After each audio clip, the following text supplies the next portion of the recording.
You're listening to Behind the Bulldogs, brought to you by Ferris State Athletics. Off the left side, to the end zone! Touchdown, Bulldogs! If I'm even having like a bad day on the course or something, I just look down at it and just feel like thankful that I'm able to be out there. Making sure that we're like where our feet are and we're not thinking about outside distractions. Welcome in to another edition of Behind the Bulldogs. Brandon Worth alongside my partner, Tatum Outlaw. We got a great episode for you today. Yes. We can't wait to get you to the interview room. Got a couple of Ferris State football players with us. Sefa Saipaia as well as Payton Hughes joining on the show. Can't wait to have those guys. And they really kept it. We got to record the interview ahead of time, which is really fun. So we kind of get to prelude you on what's about to happen. And let's just say that cats were involved. Lots of cats. Family heritage is very important. Yes. And it turns out that football is really just about hitting people, and that's all it is. Yep. Faith, family football, cats, and hitting people for fun. That's my biggest takeaway. There's your prelude to the interview, so stick around for that. But first, we'll get you up to date on what happened in Ferris State sports this past weekend, and there is a lot to recap. And we'll start with football. Very interesting situation. Thanks, Mother Nature. So we ended up getting the win over Wayne State. It was a very interesting football game as you look at the final score, 27-14. You're like, man, Wayne State played pretty well. What people might not realize is that this game was played over the span of 2 days. 2 days. Because it was delayed and eventually postponed due to lightning and thunderstorms in the area until Sunday morning. So the guys got to play Sunday football just like the NFL. And but they were able to get the win over Wayne State 27-14. Very, very particular circumstances, but they battled through and still got the job done. Yeah, I saw that happening. I was like, why is halftime taking so long? I'm really confused. And then I was like, oh, the weather. Okay. I've never seen that happen before. I don't think that's ever happened to us before, at least not since we've been here, but at least they pulled out a win. That's all that matters. That's all that matters. They'll play Michigan Tech this weekend, but we'll leave you with that in our Ferris State sports slate as we go. Volleyball, you guys are just red hot. That's all you can really say analysis-wise with that one. Getting the win over Saginaw on Friday, 3-0, and then following that up against the Lake State Lakers, 3-0 at home. Offense, defense, special teams, top tier. Is there anything else you'd like to add? There's really not a lot of critiquing when it's just like you're doing everything right, it seems like. We're just excited for the next game. We've got 3 more this weekend. Hopefully we can pull out some wins there. We're playing some teams not in our conference, so that'll be fun. Some different looks. I'm really excited. Yeah, I bet you are really excited. The crossover, it feels like it's the pinnacle of the midseason when it comes to having all of the best teams in Division II, not just the region, but Division II together to play each other. Got to be really exciting for you guys. Yes, it's the biggest collegiate volleyball tournament in the nation with all divisions, and it's kind of cool because we get to cheer on other teams in our conference, which usually we wouldn't do, but we want our conference to leave with the most wins because that'll only boost everyone else's regional rankings. So it'll be a lot of fun. Hopefully we can get some common opponent wins, and as well as the rest of the GLIAC as well. So. For sure. And you guys, number 4 in the nation. Congratulations. Thank you. That's very exciting. And also Ferris State football, 4th in the nation. Soccer did get a win this weekend as well. Those might have missed because that game was over on Sunday after the madness was happening. Obviously, football is still going on. Down 1-0 at the half against Purdue Northwest. They bounce back. Our forwards get the job done. They get it in the back of the net twice for a 2-1 victory. There's just a really comeback win for this team. They've really been on the opposite side of good luck so far. They've had a lot of bad breaks when it comes to a lot of these games, late time equalizers, but they're able to get the win on the road. And I think it just goes to show that Coach Henson and that team, they are always very, very resilient to the elements, and they will fight to the last minute. And this time they got over the hump and were able to beat a team on the road. You took the exact words out of my mouth. I was going to say, I'm noticing the resiliency, and they've also been focusing so hard on their leadership. So I know each game they're just going to keep improving. Yeah, it's very fun to see. And Ferris State Golf at the Doc Sprague Invite there. Really good overall results. The team finishing in 9th place. They're a really good tournament. A lot of good competition there. So really good results from Coach Stark's team. And love to see them continuing on with the great success here over the last couple of weeks. I think it just really goes to show, and obviously we love talking with every different athlete that we bring on, the consistency across the board of how good Ferris State athletics is with all of our teams. it's not something you see every day at another university. It's really special. No, I think anyone that I'm talking to about how they feel about Ferris, like anyone within the athletics, they all say, obviously the culture's great, but every team pushes each other because they're so competitive and it's just a winning program. So it's so fun to be a part of. It's a great thing to be a part of. We love the Bulldog family, and we hope you guys are too, watching this podcast. Without further ado, let's get Payton and Sefa in for our interview, and I hope you guys can enjoy the madness with those two on the show. Really great interview. Let's send them right to it. Yep, let's do it. Now joining us here in the interview room, we got a pair of Ferris State football players joining us. Sefa is joining us alongside his buddy Payton. I'm not even going to try to pronounce Sefa's last name because it is one of the hardest things to do. But Payton, Sefa, thank you guys so much for coming. Thanks for having us. And I think we'll start with the easy question. You guys obviously just came off the road and now back at home, going to play Michigan Tech. Just talk about the Wayne State game and the interesting circumstances that happened with that game, playing on 2 different days, and what it means to come back home and get back into GLIAC action against Michigan Tech. I mean, yeah, I've never played. Like, there's a lightning delay, and it forced us to play on a Sunday and kicked it back. So I've never played on a Sunday before, so I thought that was pretty cool. After the rain delay, everyone was just kind of just sitting around, and then we went back to the hotel, and it was kind of like, it was good for what it was. Like, they were able to handle everything pretty well, but it definitely felt weird. But I've never played on football on a Sunday, so I was glad to just kind of do that, kind of like NFL style. So. Yeah, you got to feel like it's a little bit of the Sunday NFL football kind of a feel. So Payton, how about you? It threw my whole weekend off for real. Stopping the game mid second quarter and it was 3rd and 6 when we got back. Yeah. Called the money down and come back on the money down out of nowhere, at 11 a.m. the next day. So it was just kind of weird, but everything else, same as him. It was just, felt like you were playing in NFL. Yeah, for sure. And for you guys in the defense, you guys have been really on a tear so far this season, and you guys have really held opponents down. What's been the key for the defensive unit, and what's been really the key to success as far as being able to get those big plays, those turnovers, and keep your offense in good hands, not having to worry about outscoring teams? I think it's just being able to swarm to the ball, all 11 hats, just swarming. I think it's an effort thing for us. If obviously we got playmakers, but without disciplined ball, it doesn't matter. So I think that's a big key part of it. Mm-hmm. We're held to a really high standard, and if you're not on that standard, you're not on the field at all. So it just keeps you on your toes, keeps you flying around, keeps your energy and effort high. Like I said, or you won't be on the field. Yeah, as a defensive group, how do you guys motivate each other? How do you keep it competitive at practice? Tell me more about that. I think I think we yell at each other a lot. No, fair. That is fair. That is fair. Write that down. Right, but that's all out of, we all want everyone to be better, and that's not just yelling too. It's a lot of behind the scenes and hey man, breaking it down, hey, you got I know you can do this, this is that, and then people actually own it, hey, that's my bad, and I'm gonna get right, because we all want the same thing. We all want to win. We all got goals, so we can all do that together. Mm-hmm.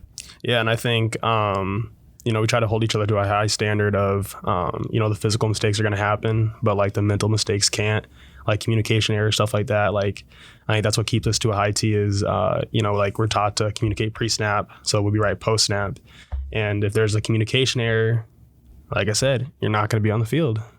Simple as that. Simple as that. And especially for both of you guys, a little bit different journeys finding your way to Big Rapids in Ferris State. Just talk about your stories as far as how you found Ferris State, the journey to, and now why you really love being a Bulldog.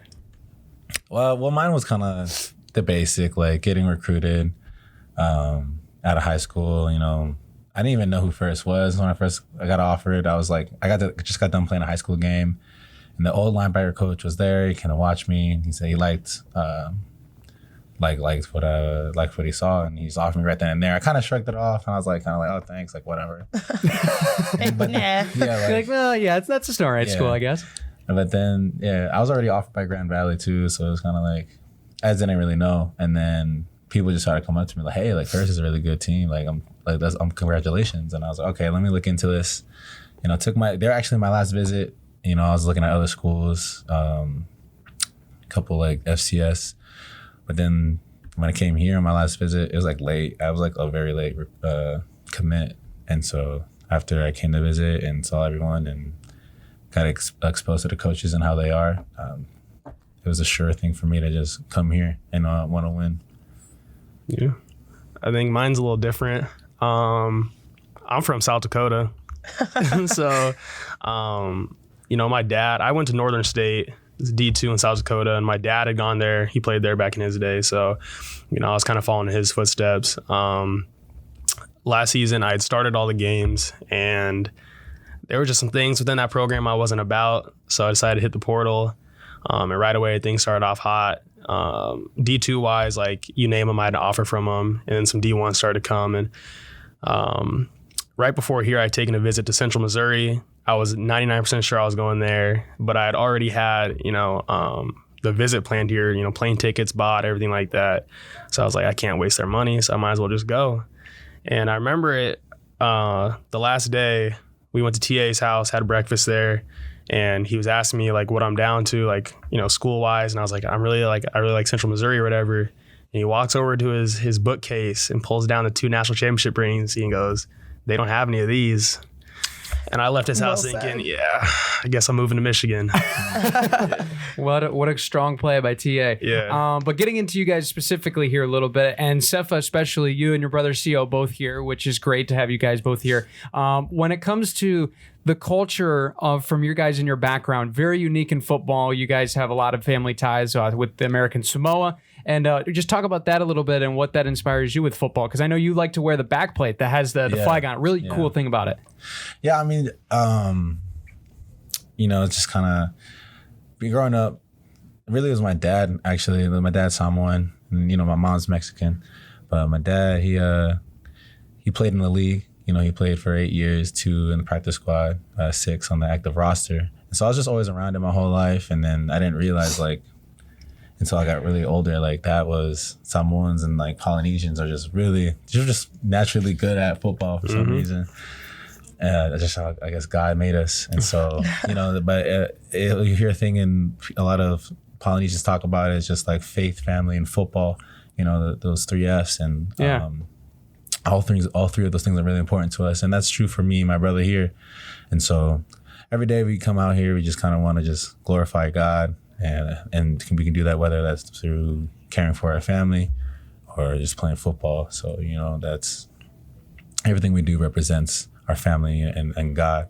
So football is a great way for us to do that to a high ability and just use the gifts that we've been given to, glorify them. Absolutely. And Payton, especially for you, South Dakota, there's not as many sports out there. So they take football incredibly seriously. Just talking about growing up in the prep style, high school, because, when it comes to being out there, football is the sport. There's not a whole lot of other options around. Obviously, hockey's in there, but they take football very seriously. Just talk about growing up in that element. Yeah, like I said, South Dakota is kind of weird. Like I said, hockey, baseball's a big one too, but football is definitely number one. And it's really competitive, more than people would actually think, for at least around that area. We have a lot of classes because it goes from, my school, I graduated 500 in my class, which is the biggest class in the state. But then you trickle down and you have, your 9-man football where there's 10 people in their class. So whether it's big or small, you're going to find your dudes. My younger brother, he's a senior right now. He had his freshman year, they won the state championship. And I think they probably had 5 or 6 D1 dudes on that team. Wow. And it's a compact space. But there's talent out there for sure. Yeah. How would you say, growing up in that competitive football environment, how has that shaped you and made you the player that you are now? Oh, yeah. Having to fight for your position. Obviously growing up, if you're athletic, you're that dude, regardless of the team you're on. So finally, I know my dad, we all get complacent. My dad was getting really annoyed with that with me. And he was like, I can't wait till you get to high school and you actually have to, earn your spot. And freshman year was smooth. And then sophomore year, I got my first start on varsity, and then it just kind of took off from there, and actually showed me I need to compete for my stuff, and then if I'm not on my P's and Q's, it's gonna get taken from me. So just it kept my head straight. Absolutely. When it comes to why you guys love football, we hear a lot of different answers, but what is it personally for you? What you love most about football? I mean, that kind of just ties back to what I just said. You know, that those are the gifts that I feel like God gave me. So I just love being able to like just glorify my parents and well, growing up for my family. Like everything I do, and not just in football, but like everything I do represents them. And like my last name, I feel like I carry on my back. So like football is just a great way for me to just kind of play at a high level and show that, you know, get the gifts that are given to me. But obviously I love hitting people. Sure. You know, I love just running around that field, and it's something I've done my whole life, and just to keep doing it at this level is just I just love it. So I can't not love it. You know, for the rest of my life I'm gonna love football regardless. So it's a part of me, but it's not all that I am, but it's a big part of me. Yeah, it feels like people don't want to say like, yeah, I can legally hit somebody, but that's fun, right? Yeah. That's what makes football for sure, football. yeah. So, Yeah. Payton, how about you? You know, obviously I love football, love hitting people, love doing all that stuff. But I was actually asked this question like during fall camp, and I actually told my dad about it, and I really thought about it, and it was I thought back to when I was a kid. My dad was coaching football. I was always around football. I was always like on his hip no matter where he's at, and I was thinking like I want to be like that for my son, you know, whether it's with football or not. But I think football is a great pipeline to keep my son around me, keep his head on straight, and just like always have that relationship with him. Yeah, that's awesome. Outside of football, pads are off, helmets over in the dresser, in the cabinet. What are you doing in your off time, away from school, away from ball, just when you have some free time on your hands? It's not a lot. That's not a lot of time. Sleeping. That's very true. Yeah. Very true. Big nap guy. Love sleep. All right.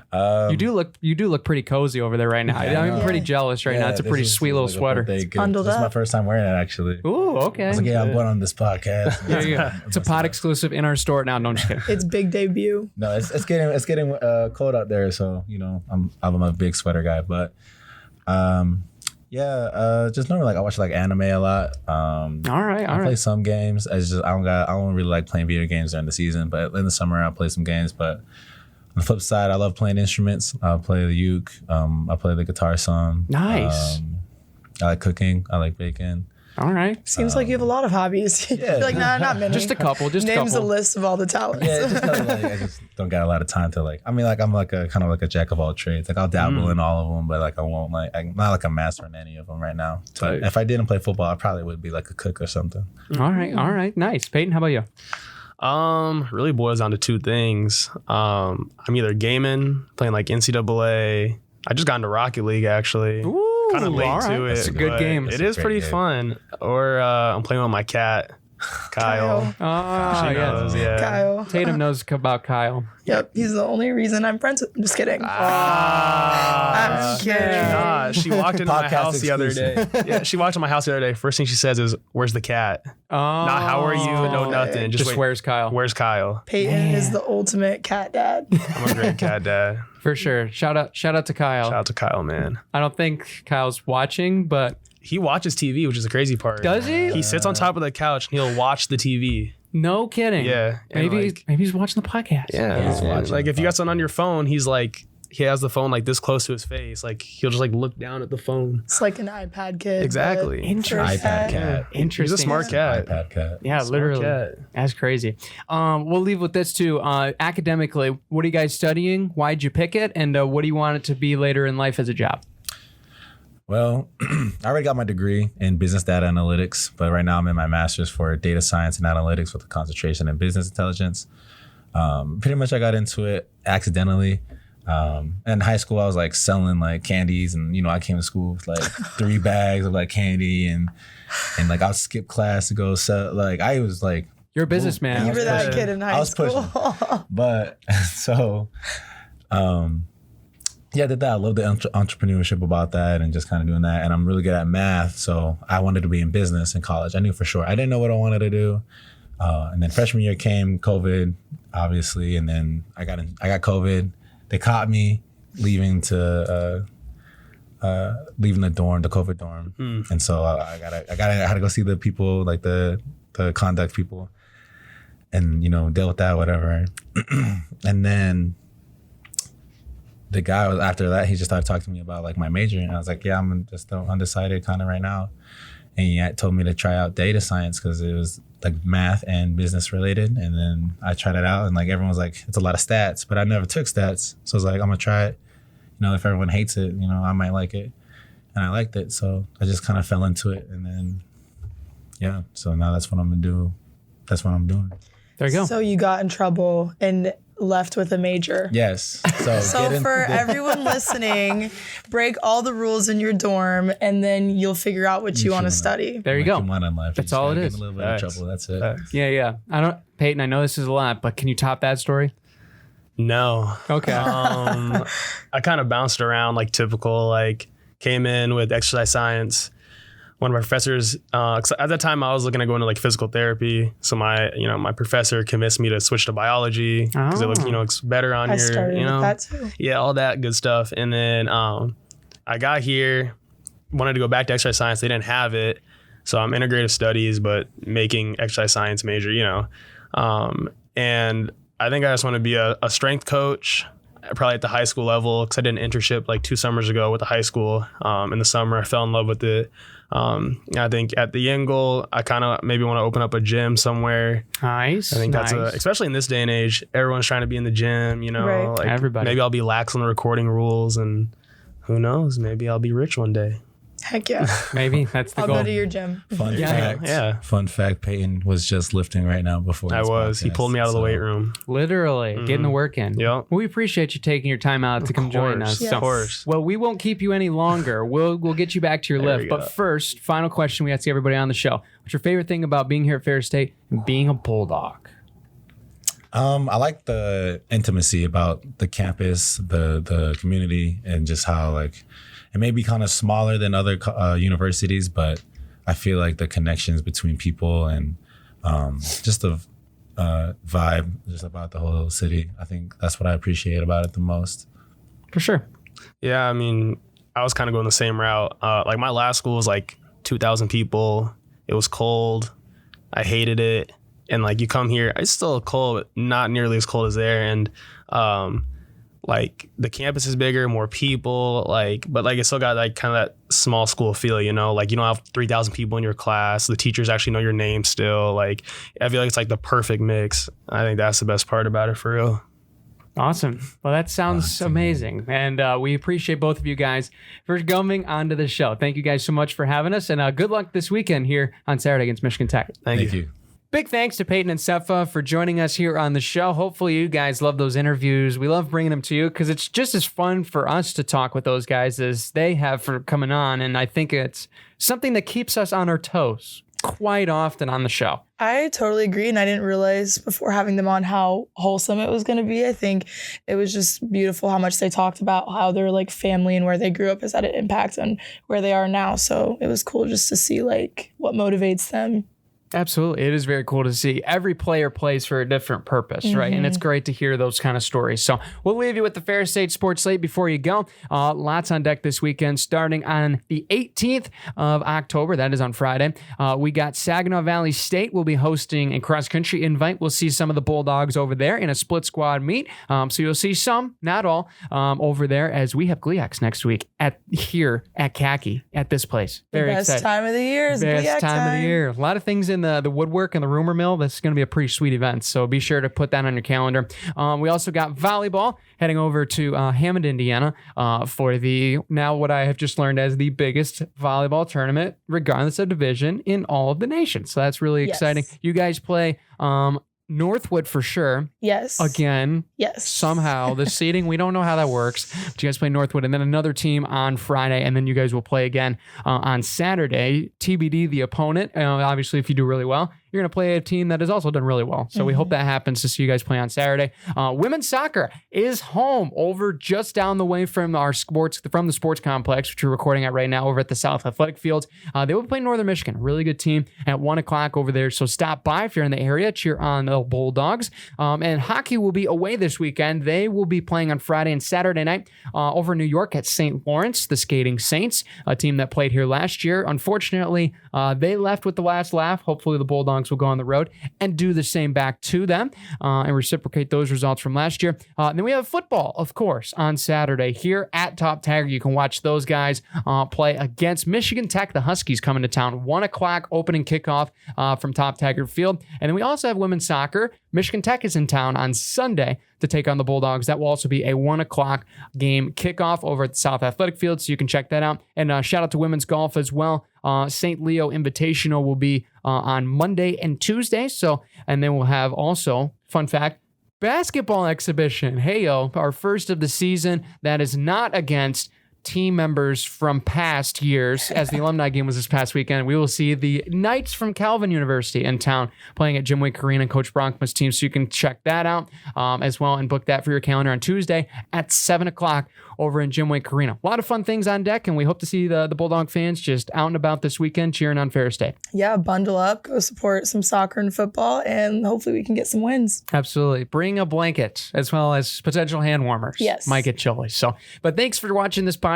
Be sure to subscribe and follow wherever you get this show. And Tatum, I guess we adjourn for 7 days and we bring back some more banger content here next Thursday. It's what we do best. All right. We'll see you then. And until next time, we'll see you later, everybody.